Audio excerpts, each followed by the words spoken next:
Thank you for joining us. We will be starting in a few minutes. This is the CCIH virtual conference. The session is Faith Engagement in Development Institutions. We will start in a few minutes.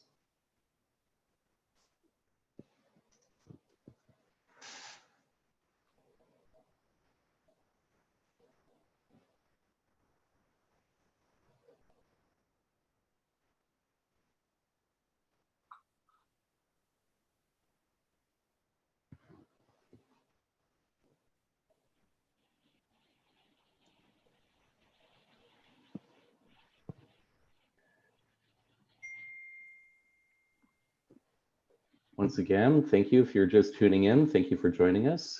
This is the CCIH virtual conference. Our discussion today is on faith engagement in development institutions. So we'll be starting in a few minutes.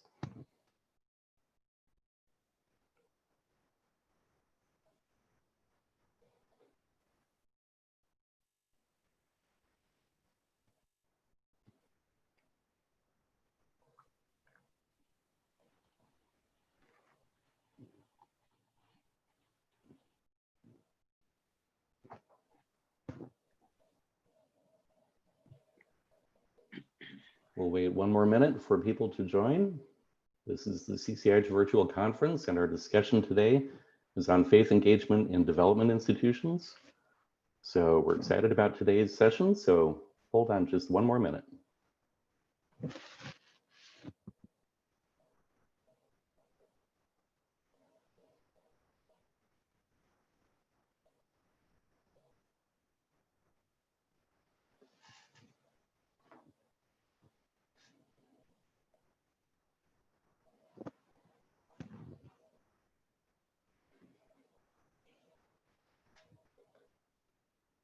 Waiting just one more minute for a few more people to join in.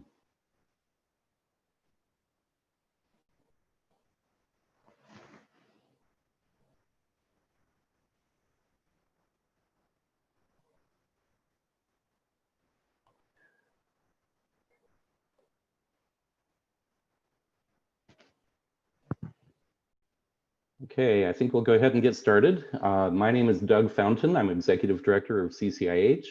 If you're new to CCIH, we're an international network of 115 Christian organizations and about 15 secular partners, as well as several hundred individual members who are spread mostly based outside of the US. CCIH's mission is to promote health and wholeness from a Christian perspective, and we provide opportunities for capacity building, networking, sharing best practices, and advocacy.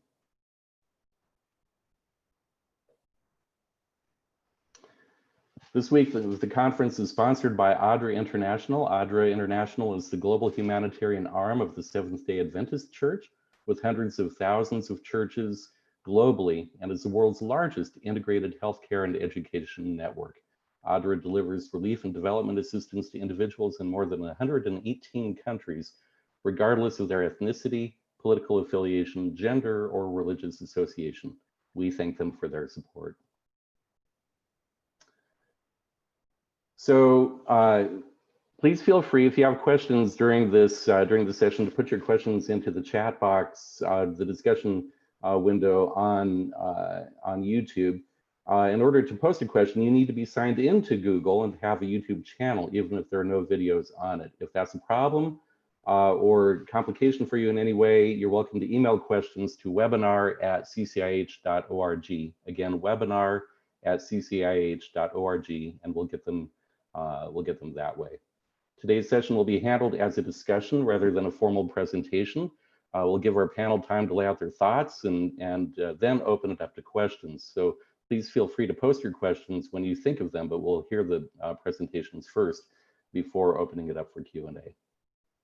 This webinar is being recorded and will be posted on the YouTube channel in the conference playlist, and you'll find links to the recordings on the CCIH website at www.ccih.org. So I'm Doug Fountain. I'm Executive Director of CCIH, and I'll just give a little background of why we thought this was an important topic for today. There is increased attention right now on how faith-based organizations drive, lead, or otherwise help in global development. For instance, DevX has a series on faith and development that they're running. The COVID pandemic underscores how important faith institutions are in both emergencies and longer-term development. There are three ways we look at this. First, faith-based organizations provide a substantial share of health services in facilities and communities. Second, faith leaders are highly influential for families and communities, as well as in advocating with local and national authorities. And then third, our approach to health is both holistic and intersectoral. Holistic health moves beyond physical to improve social, emotional, and spiritual well-being as well. Along with that, our faith response must be intersectoral, ensuring that churches and other faith institutions consider livelihoods, education, gender issues, look at the whole picture. While faith communities are integral, they've also had an uneven experience in accessing global resources and being considered as valued parts of a global development framework. For this reason, we thought it important to have a discussion with leaders who drive faith engagement into leading global institutions, USAID and the World Bank, with the guiding question being, how are we doing as a faith community and what can we do better to contribute more effectively? So we have two leaders with us today, and I'll introduce them both briefly. Mercy Niwe. Mercy Niwe is Global Faith Engagement Lead within External and Corporate Relations at the World Bank Group. She leads the institution's engagement with global faith actors and is focused on fostering strategic collaboration and partnerships based on shared values and priorities. Her expertise includes finance and program management, policy design, and advocacy. A native Ugandan and now naturalized American, Mercy has strong external orientation and focused partnership with faith-based organizations to contribute to the financial and social economies of vulnerable communities to end extreme poverty. Kirsten Evans. Kirsten is the director of the Center of Faith and Opportunity Initiatives at USAID. Prior to USAID, Ms. Evans was the chief operating officer of Educando by World Fund, a nonprofit utilizing public-private partnerships to train public school educators in Mexico and Brazil, a region where she gained years of experience directing faith-based education and service institutions. From 2004 to 2016, Ms. Evans served as the executive director of In Defense of Christians, a leading Washington, D.C.-based organization advocating for the protection and preservation of religious minorities in the Middle East. So, Kirsten, Mercy, thank you for being with us today. We're really grateful to have you. And I'm really excited about the topic. We've been looking forward to this for a long time. I have to say one thing, the CCIH conference this year has over 560 people already signed up. This is one of the sessions that has had the most interest, and the people that have signed up represent 67 countries right now. So it's a very broad base, and we're really thrilled that we can have you today to address everybody. So I'd like to give you both just a minute to give a short introduction of your role, your team, your aims, your top priorities, and also give us a little bit of a sense of what's happening or what's changing in your world with COVID. It'd be interesting to hear about that. So could we start with Mercy, and then we'll go on to Kirsten after that? So Mercy. Thank you. Thank you so much, Doug. Can you hear me well? Perfectly. Okay, great. Thank you so much for this kind introduction, and welcome to all of the people who are watching right now. My name is Mercy Niwe, as you have mentioned, and I lead the World Bank's Global Faith Engagement. The World Bank aims to foster operational collaboration and partnerships with faith-based organizations to advance shared priorities, especially development goals. My team, as you ask, what is our team tasked with? We serve as the bank's trusted engagement platform for faith actors. So many of the faith actors, if they want to come and engage with the bank, we would be that platform that they would get to connected to the bank. So we aim particularly to engage on 4 platforms. One is advocacy, building relations, building evidence, and also try to foster operational collaboration. And the key priority areas we look at are human capital, women and youth, climate change, and then fragility, conflict, and violence. This does not mean that this is all that the bank works with, but because this is focusing on shared priorities, shared values with faith-based organizations, we have found that we will maximize our effectiveness with faith-based organizations when we engage in that. You ask, how has our world changed since COVID? I will say, Doug, everything has changed. We have seen things move from us readjusting our funding to really address the COVID response. The global economy is projected to go into a deep recession, as you have all known, worse than the 2008 global financial crisis. And the bank has estimated that this could push more than 49 million people into extreme poverty. And for us to achieve the 2030 goals, we really have to engage this group of stakeholders, and particularly health. Social and economic impacts have threatened to reverse all the progress that we have made so far, especially on the human capital agenda, investing more in people. So the bank has responded very fast. It's been amazing. The few months I've been at the bank, within 15 months, 160 billion is being released to 100 countries. And it's been fascinating to see how COVID-19 has really pushed us to become more agile, have agile governance in the work that we have done. In the first phase, it was really about protection, protecting lives. But now we are seeing ourselves moving to the next phase of protecting human capital and livelihoods against the shocks and economic recovery. So I'll be happy. I'm sure many questions will be coming up about this, but really in a nutshell, that is how I've seen our work change. And my team has focused on collecting data from faith-based organizations on what is their key response. And it's been amazing. More than 142 organizations have submitted data to us, and we are using this data to really map out need at our country level, where we are seeing a need, and connecting all these faith actors that are really doing great work.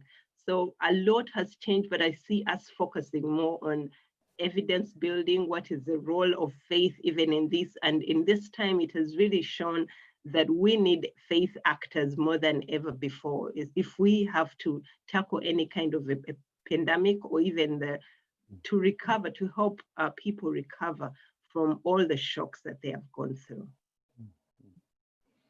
Well, thank you for that. I really appreciate that. I know we will come back to the topic of data and evidence as we go on with the conversation today. Thank you, Mercy. So, Kirsten, I'll turn it over to you for an introduction, aims, and also what's changing because of COVID.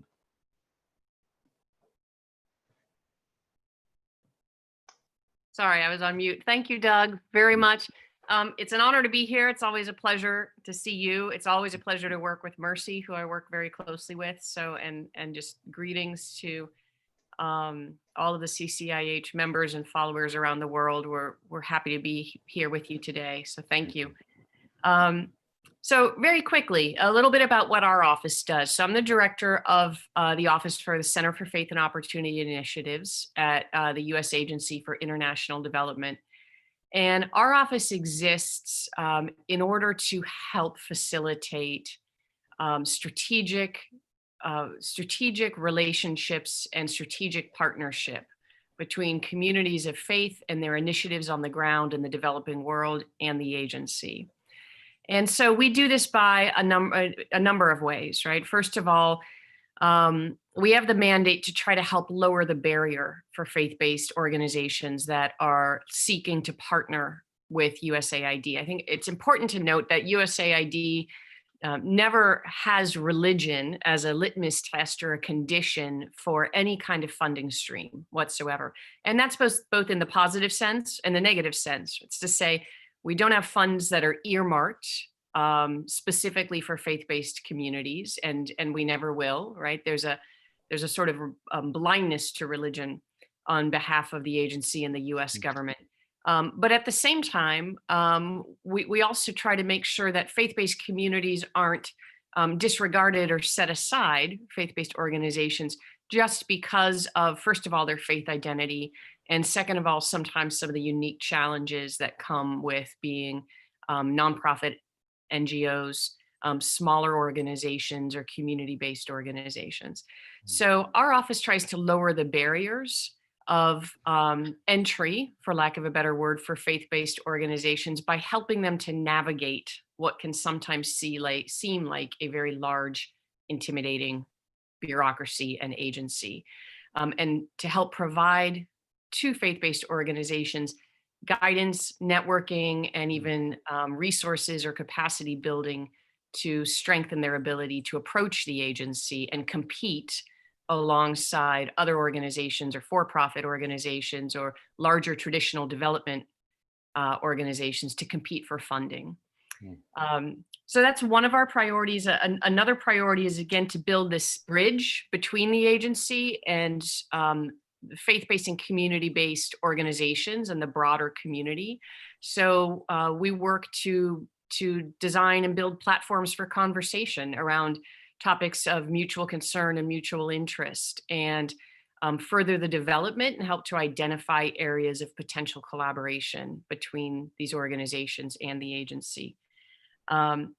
We also work to build the capacity of the agency itself to engage faith-based or community-based organizations, to help our own USAID workforce understand the unique contributions of these organizations, and understand when and how they can tap into that unique value add that these organizations have and feel confident and comfortable doing so as US government employees. And so helping our own colleagues navigate that world as well.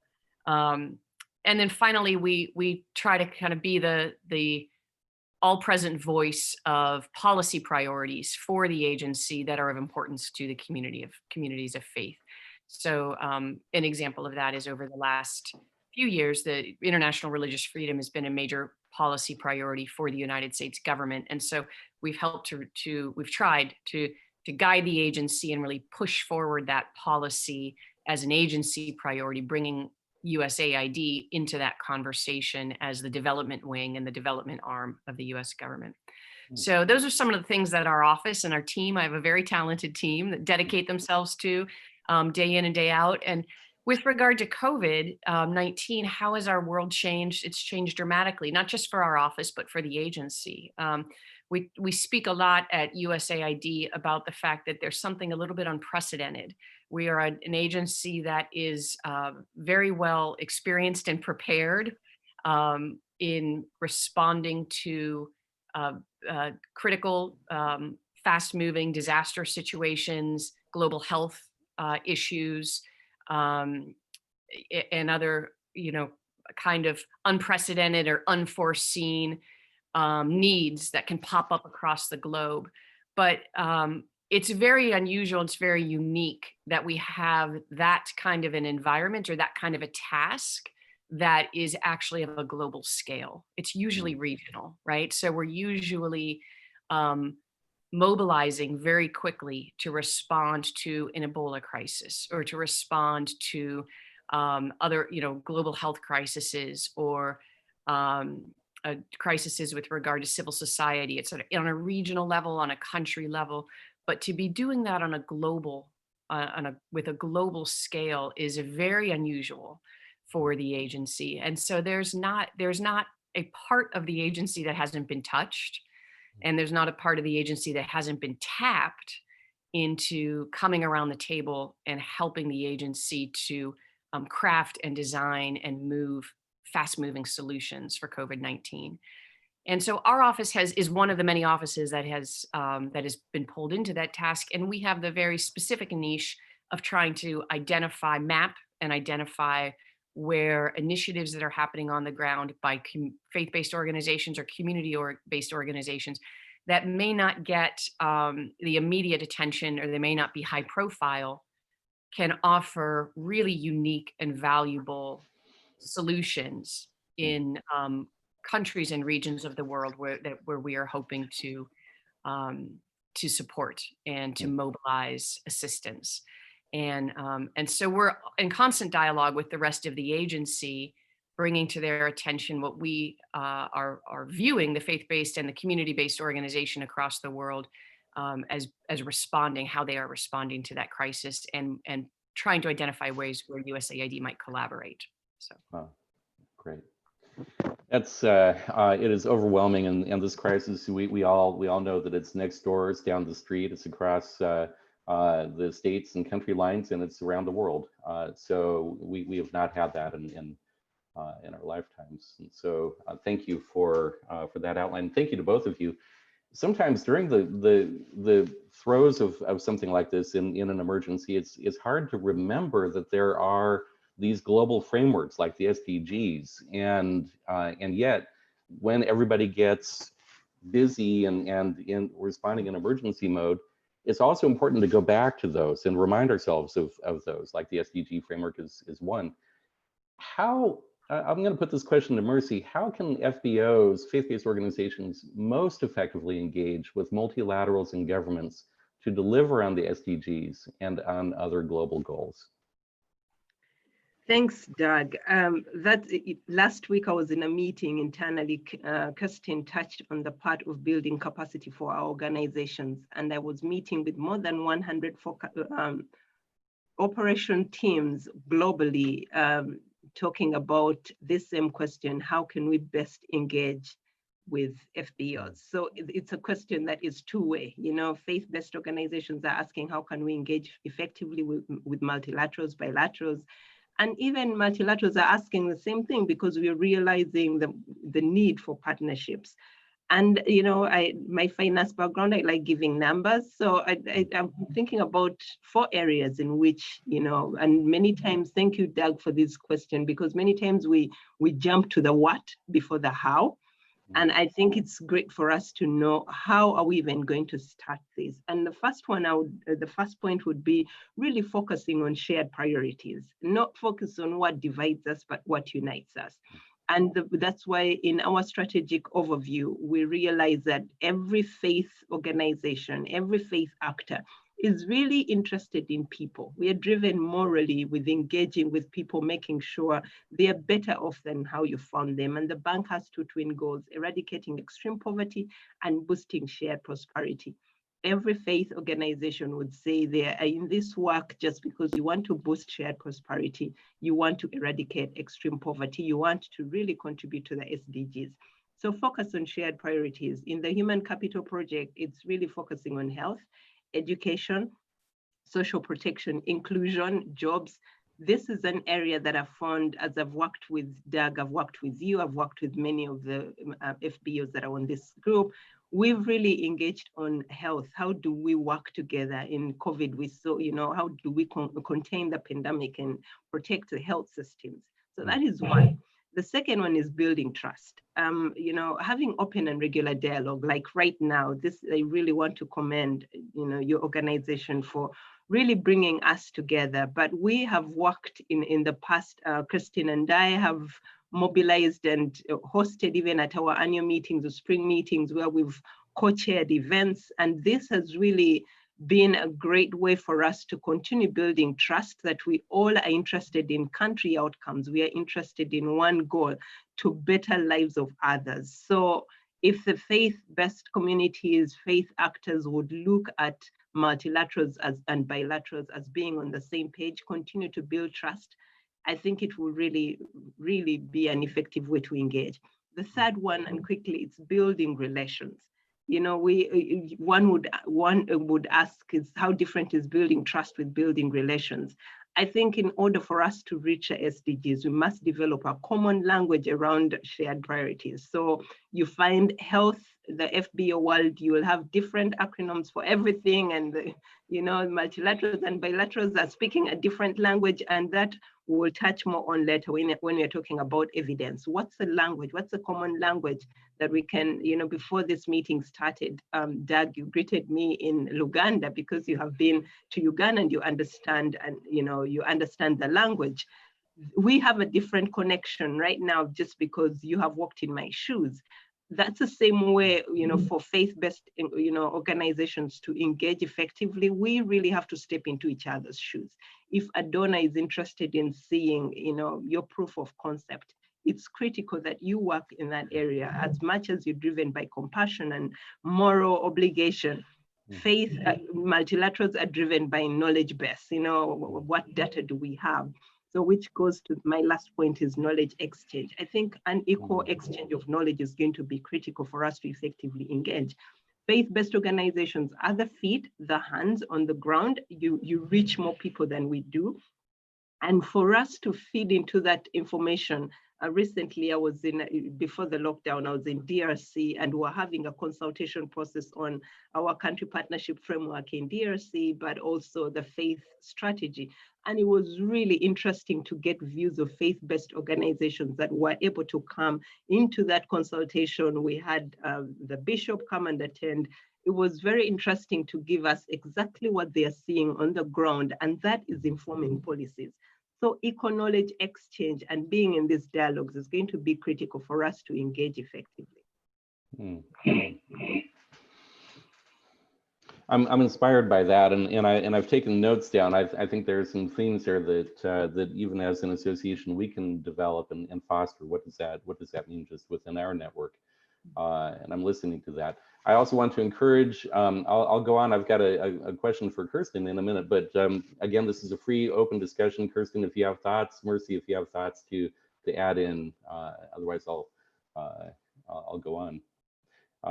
Kirsten, I'm pivoting a little bit now from that. We're looking at the big picture, and now I know that also we have hundreds of people watching this who are trying to think, how do we get access to resources? You know, okay, global goals are wonderful, but I'm trying to fund my project and I'm trying to get something done tangible. And one of the messages that we often say is that faith-based programs should not be funded simply because they are faith-based, but because they are exceptional, influential, and accountable. So I wonder, what do you think are the obstacles and challenges, and conversely, best practices and lessons for broader faith engagement in institutionally funded environments? Thank you, Doug. Thanks. That's a great question. I think that question really speaks to the responsibility of donors and funders, such as the World Bank and USAID and others, to understand the unique needs of faith-based NGOs, community-based NGOs, small NGOs, and adapt ourselves in order to make collaboration a reasonable and a feasible goal for these communities. I can't tell you how many faith-based organizations I speak with that say, oh, we would love to work with USAID, but we don't even try because we have this assumption or this presumption that just the paperwork alone would crush us, right?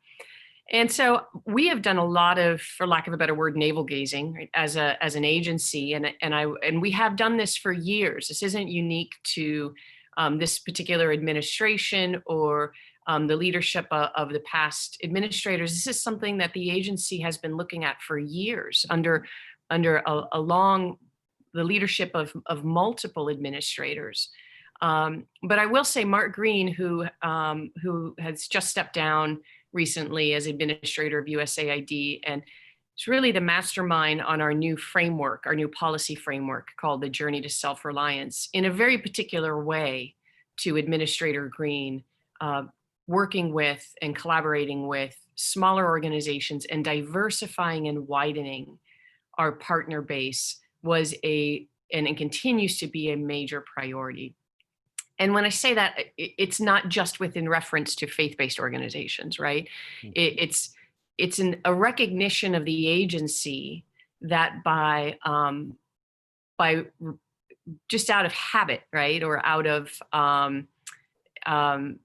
habit, always finding ourselves working with the same organizations all around the world.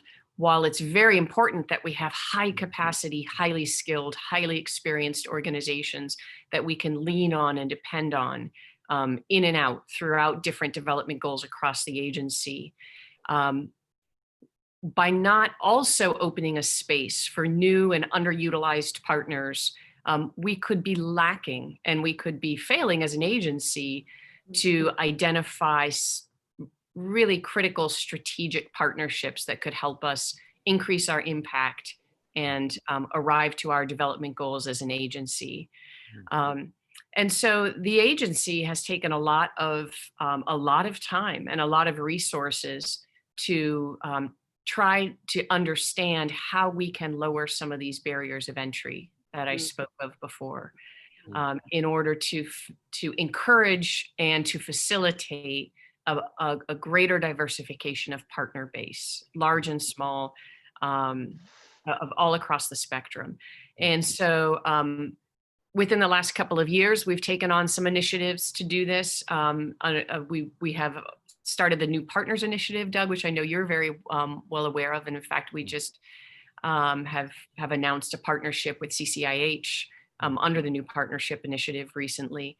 But it's a new procurement mechanism by which we are really targeting partners that haven't worked with USAID before, or have worked with the US government, but under a certain threshold on a very small scale, but also targeting some of our long tried and true, longer standing partners and saying, hey, we're going to give you incentives to work, to capacity build and work with new and underutilized partners on the projects that you have on the ground in innovative ways that we haven't done before.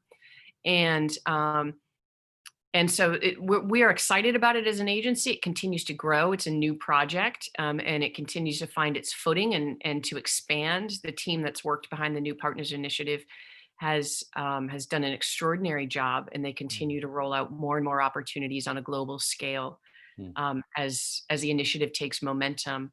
But it's one example of a way in which we as an agency are saying, we can't on one hand say we value the unique value add of smaller organizations or faith-based organizations, and then on the other hand, not as an agency make it possible for these organizations to access USAID funding and partnerships.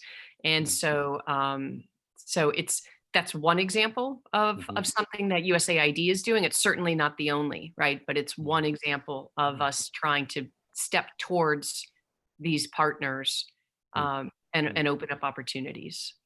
Is there anything that you're seeing that's best practices coming from that? Maybe something that, an example that you've seen faith groups do that is particularly effective to raise their visibility and be able to qualify or to get on the radar screens for funders?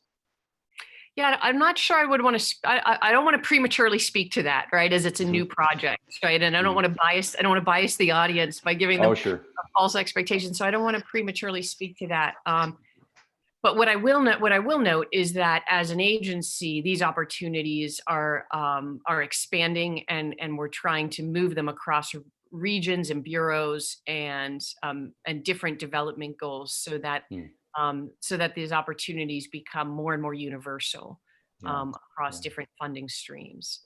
Can I comment on that? Please.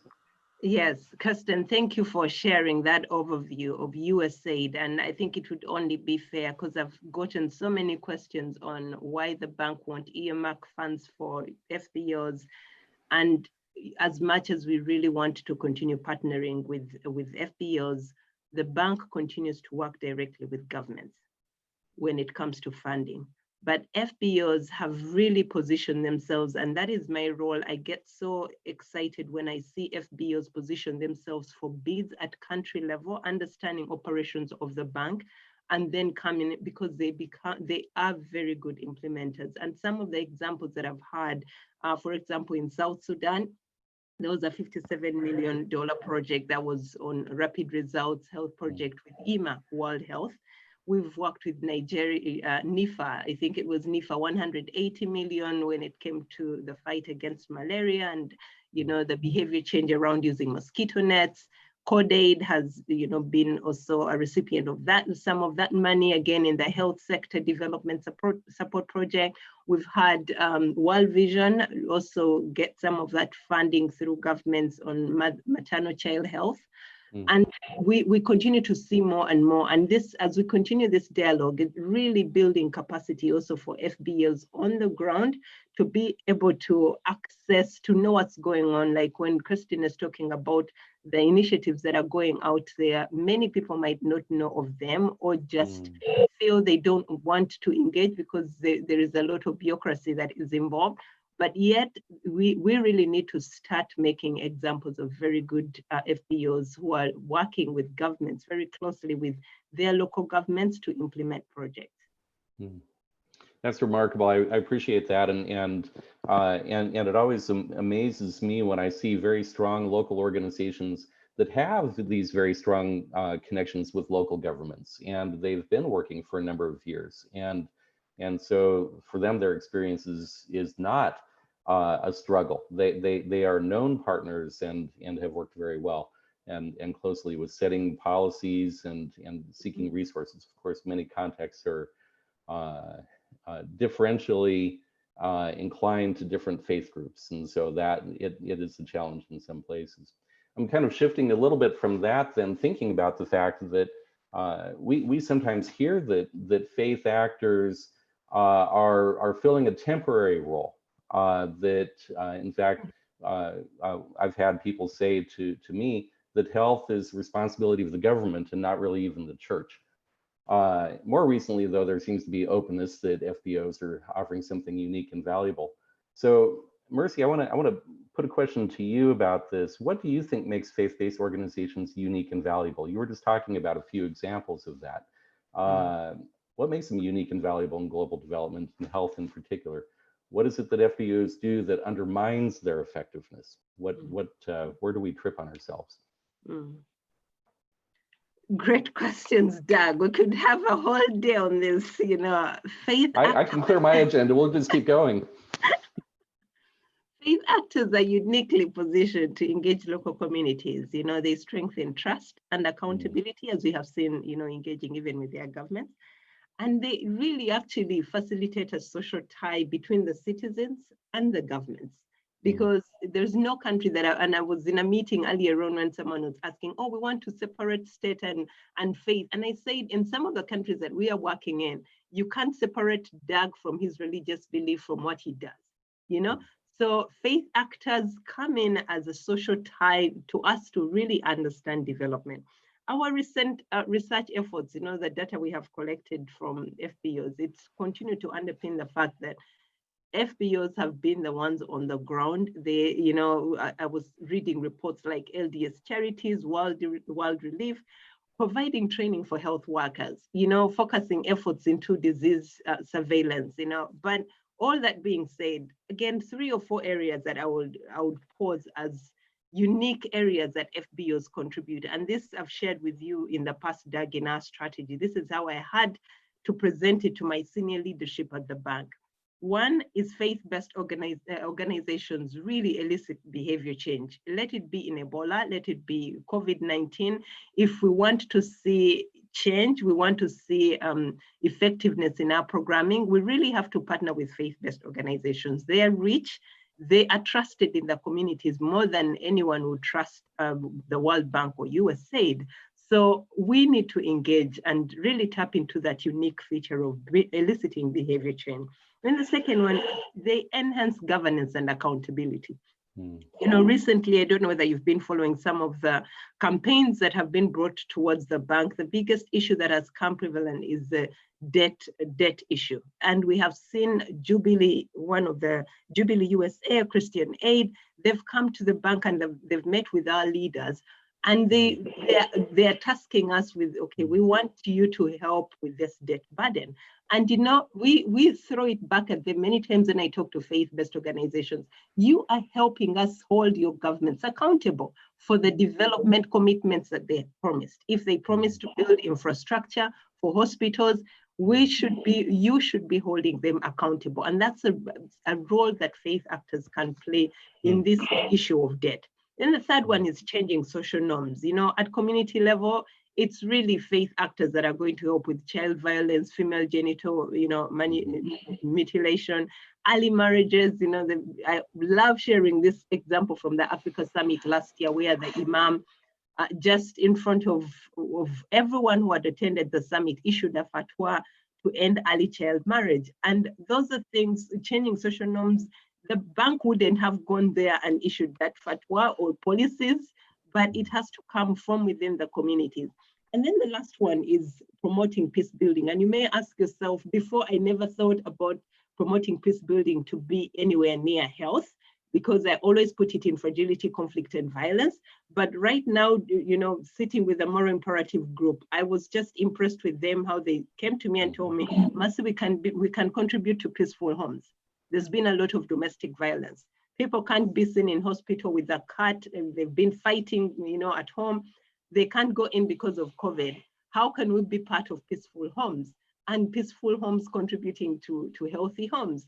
So psychosocial health and all these things that in the past we never thought deeply about until COVID has unveiled so many layers. So, and knowing that health cannot stand alone, it depends on WASH, education, social protection. All these are areas that faith communities really, really bring uniquely to the development agenda. Wow. I really appreciate it. And you started off in your introductory remarks talking about data, and that is something faith-based institutions have sometimes struggled with. I was happy to hear you say that 142 organizations were sharing data. Now I'm hungry to find out more about those and about that. But Kirsten, at USAID, we've been hearing about an evidence summit, and I wonder if you could talk a little bit about that, because that seems like one way that we can start to talk from a data perspective. Yeah, thanks, Doug. And I couldn't agree with Mercy more. I think that if I can make this presumption, right, I think that in the development space, we have two experiences. One is the experience, and the other is evidence, right? And the experience has generally been, and it continues to prove, that there is a unique place and a unique value add. There's unique talents and skills that communities of faith bring to collaborative development goals and humanitarian assistance goals. That is a space that's very difficult for anyone else to fill. Communities of faith have this capital of trust, oftentimes inside of the community that Mercy alluded to, that as much as we would like to think, right, that a government can come in, or an international organization, or even foreign assistance arms can come in and fill that role. It's oftentimes, it's almost very difficult, if impossible, to do so. Trust is not something that you gain easily, right? And there's many parts of the world where it's the civil society level that keeps society coherent and cohesive, and where the highest capital of trust can be found. And I think that that's something that we need to recognize with humility as an international community.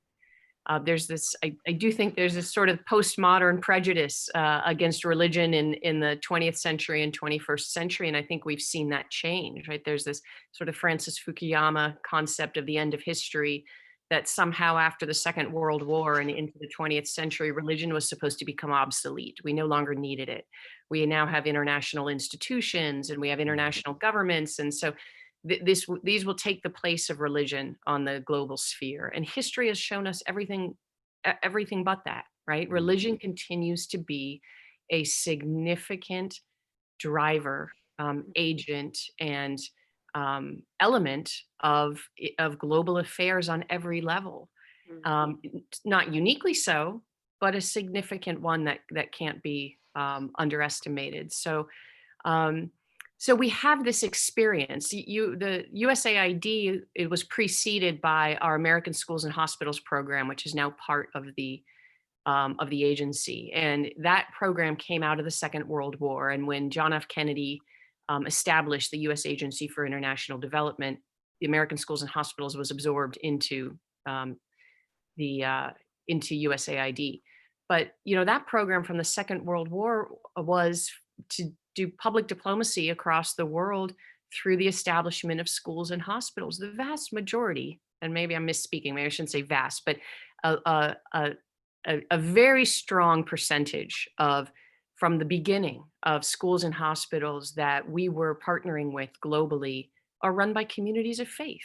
They're run by nuns, they're run by priests, they're run by communities of every denomination and every creed, and they are locally led initiatives that had trust and capital and social capital on the ground in the communities where they operated. We've seen the same thing as the international community in the PEPFAR fight, battle. If over the decades, it's an understood sort of experiential reality that for us, for the United States government, the fight for AIDS really had a watershed moment, and we felt like we turned a corner as soon as we started engaging communities of faith on the ground and religious communities to partner with us on the necessary behavioral changes that would be needed to combat the disease. Again, with Ebola, right? And we are seeing many of the same things with COVID-19. So the faith-based community, religious communities, civil society communities are anything but obsolete. But I think what we're running behind on is the evidence to prove that fact, right? So we have the experience, the global community has the experience. And we are probably, we're I don't know how many steps behind on the evidence piece. And so there's a lot of initiatives out there. Both Mercy and I are involved with a broad network of faith-based organizations in the Partnership for Religion and Development, International Partnership for Religion and Development, PARD. Both Mercy and I sit on the board of that organization that looks to build evidence. There's a lot of fantastic initiatives out there, from the Berkeley Center at Georgetown to others that are focused on building the evidence around this experiential reality that we've seen. And our office has initiated for this fall an Evidence Summit that is an internal event for the agency to look at, as an agency, the evidence around this topic. What is the relationship between strategic religious engagement, both with NGOs and implementing partners, but also with communities on the ground, and the pursuit of our development goals as an agency? What is the empirical evidence around this? And having studied this more deeply and understood the landscape more deeply, how can we start to develop policies and procedures inside of the agency that facilitate an impactful partnership with faith-based communities or faith-based NGOs when that makes sense? And we are saying to our colleagues inside of the agency all of the time, I'm not promoting partnership with communities of faith just because I like communities of faith and I want them to be partnered with. We're promoting partnerships of community of faith where that is a strategic move for us to get more impact out of the same investment on a rapid scale in the shared and common goals that we have with this community. And if we're willing to do that with private sector, if we're willing to do that with the public sector, why would we not be willing to do that with the civil society sector, and including communities of faith and communities of religion, if it makes smart development, if it makes sense, right? If it makes sense, if it gets us where we need to go at the service of these communities. So I think there's a lot of momentum behind building evidence.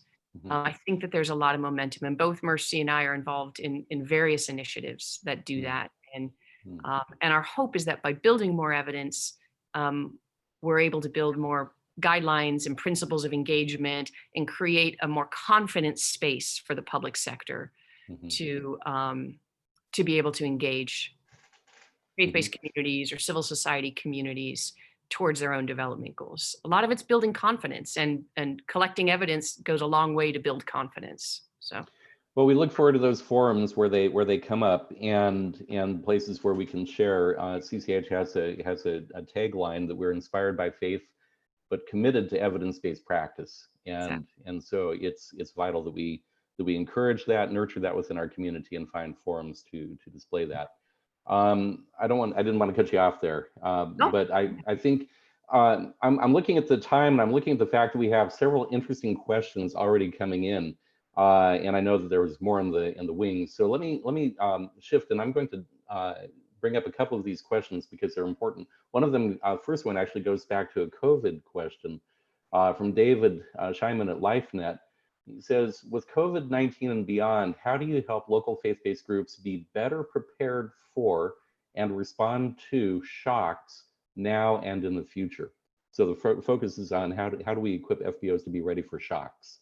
Any thoughts about that from either?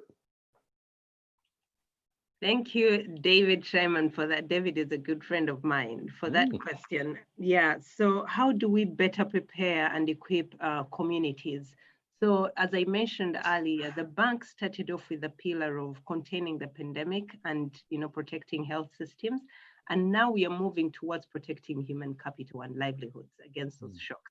What exactly does that mean? So we've had cash transfers. There are networks like recently we're in a meeting with CRS, if they're on the call, CRS, Save the Children, World Vision, I think they have a network where 75% of the funding that would go out would be in those cash transfers, which are going to really help the poor, first of all, to get access. Some of them have fallen way to the bottom that they cannot even have access to necessities of their lives. So how do we start with protecting human capital? So we are working with faith-based communities, we are working with governments, partnerships. How do we, so through our IFC arm, that is the International Financing Committee that is funding the private sector to make sure that we are stimulating jobs in these communities. So we have funding going out. Recently I got a very nice note from one of the CEOs from World Hope International who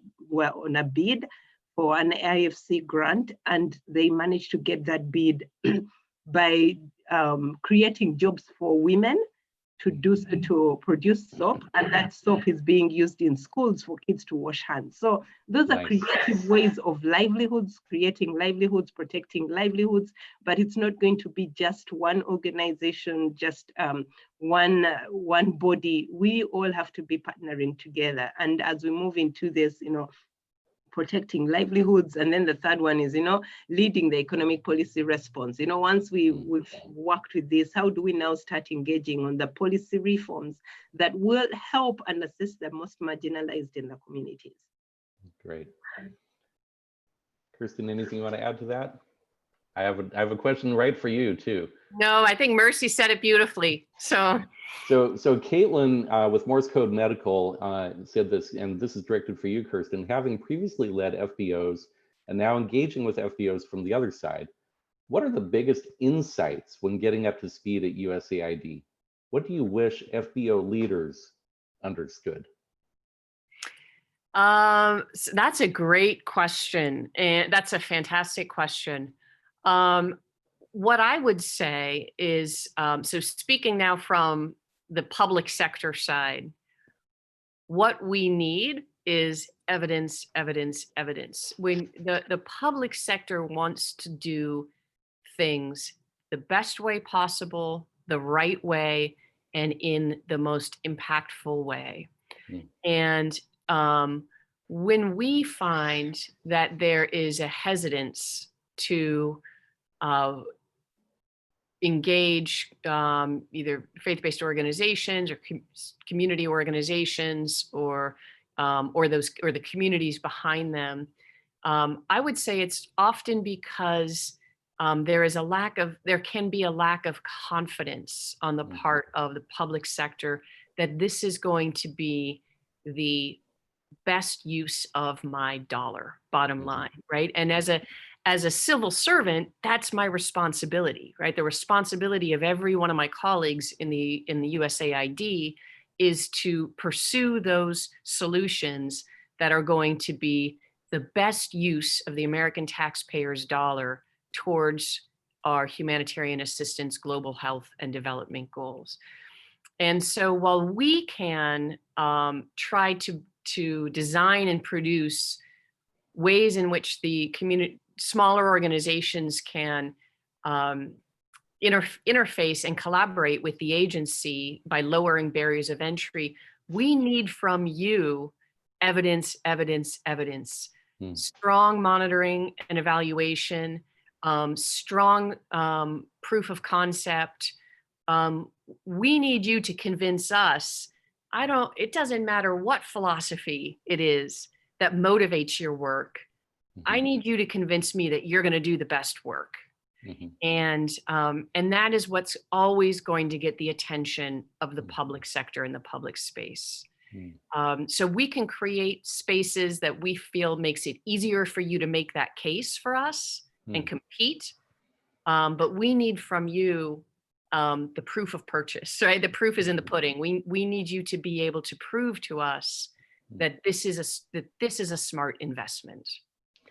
That's great, and that's really helpful insights, and I'm glad that there are so many different forums. I've also been tracking, for instance, the Accord Network, another network of faith-based organizations, has a whole arm committed to research and advancing research, and Joint Learning Initiative is working with them and their leaders. There are a number of groups that are starting to really get traction on this. So I want to look at two other questions here that I'll merge together. Can I say something, Please. On the evidence issue? And Kirsten, thank you, very well said. One thing I would like to add, I was in a discussion earlier on this week with my team, the team at the bank, and the biggest question is, when you look at the fact that most people have said they trust faith-based organizations more than their governments. 50%, for example, of health centers in Africa are through the faith community. Then the question is, why aren't we engaging more with faith-based communities? And as much as we could concentrate on research, it has to be, because faith-based community, every organization you'd go to, they have so many stories about the work that has been done. I mean, that's how many fundraise, through stories. We have to really move down and drill down on what does actually this research look like. We need to move from stories to actually really collecting data and not getting away from the stories. We need to marry those two. But the biggest thing for me actually is reporting that comes in that is normally at output level, coming from even the reports we receive. We trained 6,000 people, we did this, it's all at output level. How can we point back to the SDGs? How can we have outcome goals and reporting? And that leads to the evaluations. And we know that many times FBOs will come back to, we can't see impact in just 6 months. Agreed. But if we could focus all our research around not just reporting on how many people did you train, how many people did this, to what was the outcome of that outreach? And that takes time. But this is something faith-based organizations have had. They've been in these communities for a long time. So I think you're even better off in that position than multilaterals that will go and start a project in 5 years or 10 years and they leave. Faith-based organizations, communities of faith have been there since the program started, even before it was conceived. So how do we really align all our goals and objectives into the overall SDG goals? I couldn't agree with Mercy more. It's beautifully said, and I couldn't agree more. I'm glad that we were recording this. Those are good words we're going to be able to go back to. I have one more substantive question, and then I'm going to move towards closing, keeping an eye on the time. And let's because we can't really take the time to unpack this fully. There was a question that came from Imad Madnet at ADRA about, are FBOs more prepared to respond to COVID, perhaps the non-FBOs, and what are the key enablers of that? What should we focus on in the next 12 to 18 months? Dave Evans, also from LifeNet, had an addition to that, which is, I think a lot of people in the health community were waiting and watching for a global health NPI announcement that was coming out, and I think that's a very tangible question, is do we have any update of when that's coming out from USAID Global Health? So just in a couple of sentences, are FBOs doing better at COVID response, and what should they focus on? And any thoughts about that, any intelligence about that global health announcement, Kirsten? So to both of you, who'd like to go first? So, recently I moderated a panel with Edelman Trust Barometer. I don't know whether many of you follow that, and it was very insightful. If you haven't, if you could go and check out their latest release, I think it was a spring release.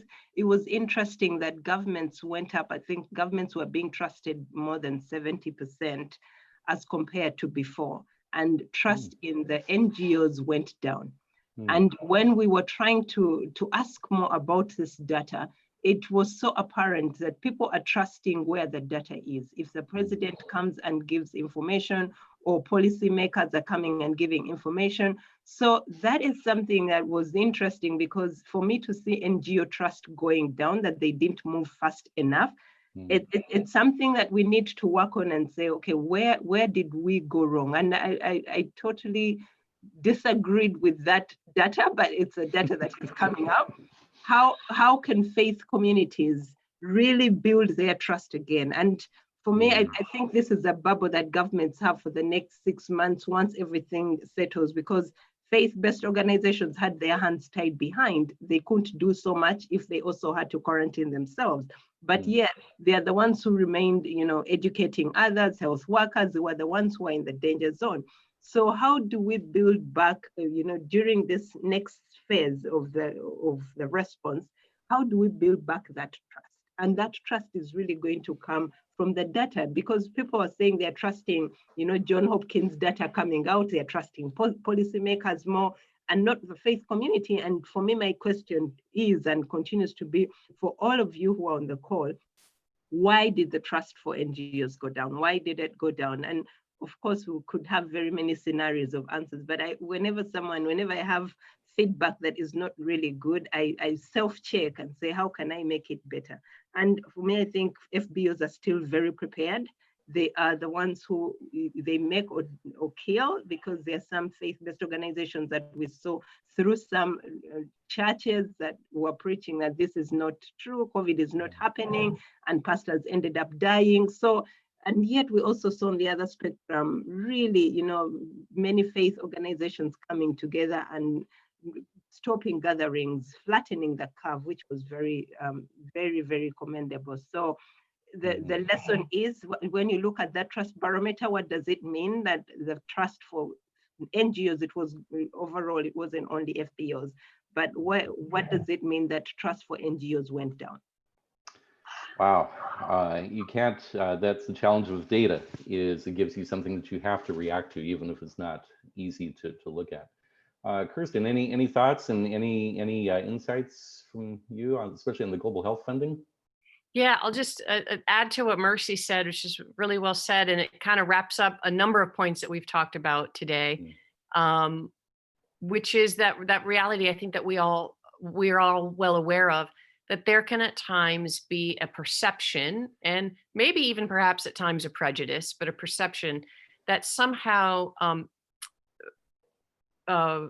humanitarian and development organizations, global health organizations that come from a faith background are not scientific, that somehow you can't both be of faith and entirely science driven and proven, right? And that is a prejudice, or at least a perception that I think Mercy would agree with me. We continue to find in corners of this conversation, not infrequently. And so it goes back to the point I made earlier. It's up to you all to debunk that myth and to show the global community that there is absolutely no contradiction between being motivated by principles of faith and being entirely guided and driven by sound science and by very sound science. So just one point on that. And then with regard to the NPI, global health, I don't think that I am in a position on this YouTube call to make any announcements. I will say, just sign up for our newsletter for our office. If you don't have it, you can go to the Center for Faith and Opportunity Initiatives at the USAID website and sign up. And we are regularly sending out all of those announcements as they become publicly known to the broader community. So Great. if you sign up, you'll get the news. Good. All right. Thank you. I know we are just a couple of minutes past our hour. It sounds like you were both making what could be closing remarks. Any final thoughts? Any last sentence both of you would like to get in, or if not, then we'll move to wrap up. Any final thoughts? Yeah, I would just say, go ahead, Mercy, after you. No, go ahead, Kristen. No, I'll just say really briefly, we're really grateful. Thank you for this opportunity. We're so grateful for the work that CCIH does, very grateful for our colleagues at the World Bank and for the broader community that's on this call. It's a privilege for us at the agency, and it's a privilege personally to be able to work with so many talented and dedicated people and organizations that share our same aspirations for a better world. So we're always grateful for the opportunity to connect with you and to collaborate with you. So thank you. Thank you. I would ditto everything you have said, Kirsten, and just thank you, Doug, and thank Kirsten for being on this call too, but everyone who has participated, and I just want to always confirm the role of partnerships. While the bank's primary client is the government, country clients, we need partners to advance our shared goals. We need partners, and FBOs have the expertise, the experience that can help the bank, and like you were saying, extend our reach and deepen our understanding on what is actually happening at community level, and then create opportunities, policy and dialogue.